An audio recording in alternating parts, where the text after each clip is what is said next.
মাটির কাছাকাছি নিয়ে যাওয়ার সংকল্পে রবি ঠাকুর। আকাশে মাটিতে মনে এত যে বৃষ্টি পড়ে তার ছন্দ রবি ঠাকুরের, এত যে ফুল ফোটে তার গন্ধ রবি ঠাকুরের। তাই প্রতিদিনই তার জন্মদিন।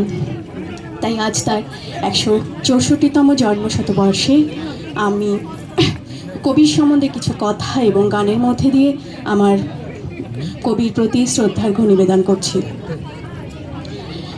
জমিদারি পরিচালনার কাজে পিতা মহর্ষি দেবেন্দ্রনাথ ঠাকুরের নির্দেশে কবি তার স্ত্রী ও পুত্রকন্যাদের নিয়ে পূব বাংলার রাজশাহী, পাবনা, শিলাইদহ, শাজাদপুর এইসব অঞ্চলে বসবাস শুরু করেন। এই সময় জমিদারি দেখাশোনার পাশাপাশি কবির সাহিত্য চর্চায় এক জোয়ার এসেছিল।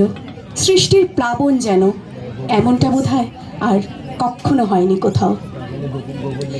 গোড়াই নদী এবং পদ্মার মোহনায় অবস্থিত শিলাইদহ নদী এখানে ঘুরে গেছে বলে মোহনার কাছে একটা দহরের সৃষ্টি হয়েছে, সেখান থেকেই নাম হয়েছে শিলাইদহ।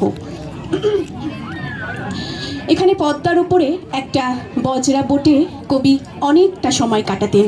কত গল্প, গান, উপন্যাস কবি লিখেছিলেন এই সময়টাতে। কবি বলতেন, ইন্দ্রের যেমন ঐরাবত, আমার তেমনি পদ্মা বোট। একদিন নৌকা চলেছে চলন বিলে, হঠাৎই উঠল প্রবল ঝড়। মাঝিরা হাল সামলাতে পারে না, এমনই দুর্যোগ। নৌকা টলমল, মাঝিরা ঈশ্বরের নাম নিচ্ছে, আর কবি তখন প্রকৃতির মধ্যে দেখছেন সুন্দরের আবির্ভাব। তিনি ডেকের উপরে দাঁড়িয়ে উদার্ত কণ্ঠে গাইছেন, তুমি সন্ধ্যার মেঘমালা, তুমি আমারও সাধেরও সাধনা। তবে মজার কথা এই যে এই গানটিতে কিন্তু কোথাও কোনো দুর্যোগ বা ঝড় বৃষ্টির লেশ মাত্র নেই। কবি এখানে ব্রহ্মাণ্ডের সুন্দর মুখচ্ছবি নিজের হৃদয় ধারণ করছেন। তো এই গানটি আমি পরিবেশন করব। আমার পরিবেশনার রাগে রবীন্দ্রনাথ, রাগ এবং কবিগুরুর এই গানের সংমিশ্রণে আমি আমার মতো করে আমার একটা ছোট্ট প্রয়াস, আমার ভুল ত্রুটি মার্জনা করবেন। সন্ধ্যার মেঘমালা, তুমি আমার সাধের সাধনা, মম শূন্য গগন বিহারী, আমি আপন মনের মাধুরী মিশায় তোমারে করেছি রচনা।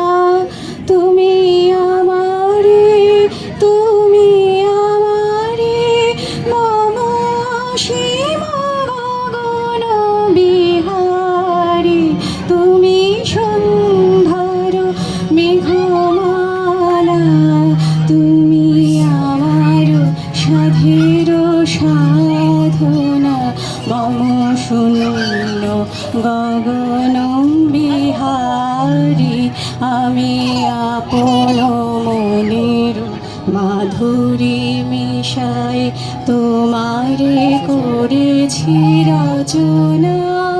তুমি আমারে, তুমি আমারে, মম অসীম গগন বিহারী, তুমি সন্ধ্যার মেঘমালা, তুমি আমার সাধের সাধনা। রে গামানি ধাম গামা, মম হৃদয় রক্ত রাগে, তব চরণ দিয়েছি রাঙিয়া, মম হৃদয় রক্ত রাগে, তব চরণ দিয়েছি রাঙিয়া, ওই সন্ধ্যা স্বপন বিহারী, তব অধর এঁকেছি সুধা মিশে মিশে, মম সুখ দুঃখ ভাঙিয়া, তুমি আমারে, তুমি আমারে, মম অসীম গগন বিহারী, তুমি সন্ধ্যার মেঘমালা,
গা মা মা নি ধা পা মা ধা নি নি নি রে গা রে সা নি ধা পা মা ধা পা মা মো রে গা গা রে না ভরন দে পা মো রে গা গা রে না ভরন দে পা মো মো মোহের স্বপ্ন অঞ্জন তবু নয়নে দিয়েছি পরায় ওই মুগ্ধ নয়ন বিহারি মম সঙ্গীত তব অঙ্গে অঙ্গে দিয়েছে জড়াই জড়াই তুমি আমারে তুমি আমারে মম জীবন মরণ বিহারি তুমি সন্ধ্যার মেঘমালা তুমি আমার সাধের সাধনা মম শূন্য গগন বিহারি আমি আপন মনের মাধুরী মিশাই তোমারে করেছি রচনা তুমি আমারে মম অসীম গগন বিহারি তুমি সন্ধ্যার মেঘমালা তুমি আমার সাধের সাধনা। ধন্যবাদ।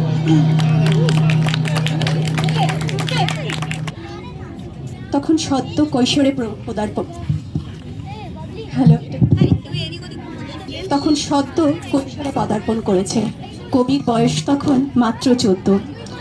মৈথিলী মিশ্রিত প্রাচীন কাব্যের প্রতি কবির বড্ড ঝোঁক। ভাষা তার কাছে দুর্বোধ্য হলেও সেই অপরিচিত শব্দ ভাণ্ডার থেকে দু একখানা রত্ন তুলে এনে তার রহস্য আবরণ উন্মোচনের ইচ্ছা কবিকে পেয়ে বসেছে। তার জীবন স্মৃতিতে তিনি একদিন লিখেছেন, একদিন মধ্যাহ্নে খুব মেঘ করিয়াছে। সেই মেঘলা দিনের ছায়া ঘন অবকাশের আনন্দে বাড়ির ভেতর খাটের উপরে উপর হইয়া বসিয়া একখানা ছোট্ট স্লেট লইয়া লিখিলাম গাহানা কুসুমা কুঞ্জে মাঝে। লিখিয়া ভারী খুশি হইলাম। নতুন বৌঠানকে শুনাইলাম। সে গম্ভীরভাবে মাথা নাড়িয়া কহিল এ কার, কোন কবির লেখা পদ গো? এ যে বিদ্যাপতির চেয়েও মিঠে। কি ভাব, কি সুর, কি কথা! কোথায় পাইলে তুমি ঠাকুরপো? উত্তরে আমি কহিলাম, সেদিন সমাজের লাইব্রেরিতে হঠাৎই হাতে এলো জীর্ণ একখানা পুঁথি, ভানু সিংহ নামে কোনো এক প্রাচীন কবির। আমি শুধু তোমার জন্য কপি করিয়া গেছি নতুন বৌঠান। সেই গাহানা কুসুমা কুঞ্জ মাঝে গানটি এখন কাহিনী পরিবেশন করছে। ভুল ত্রুটি মার্জনা করবেন।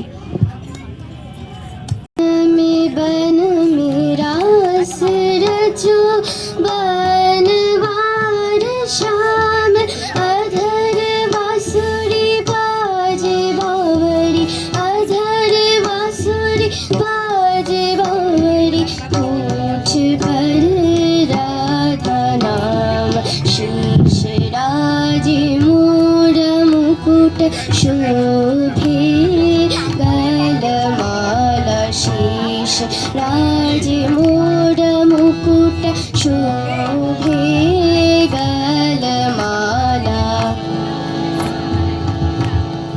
गहना कुसुम कुंज माझे मृदुल मधुर वंशी बाजे बिसरी त्रास लोक लाज सजने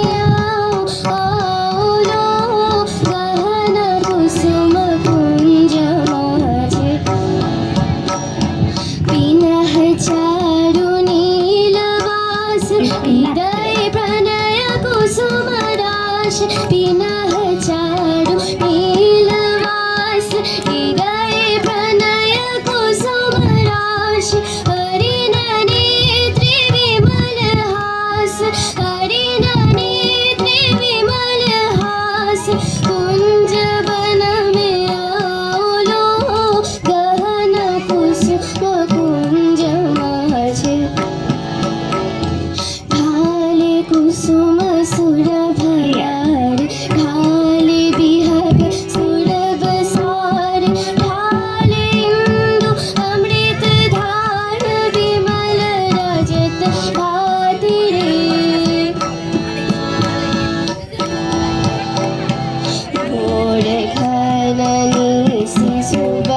चाहूँ देश एक राधिका जागे मंदगति चलत मधुमति गोपलाजे त्यागे विहंगलाज कदम छाए मधुर बांसुरी बाजे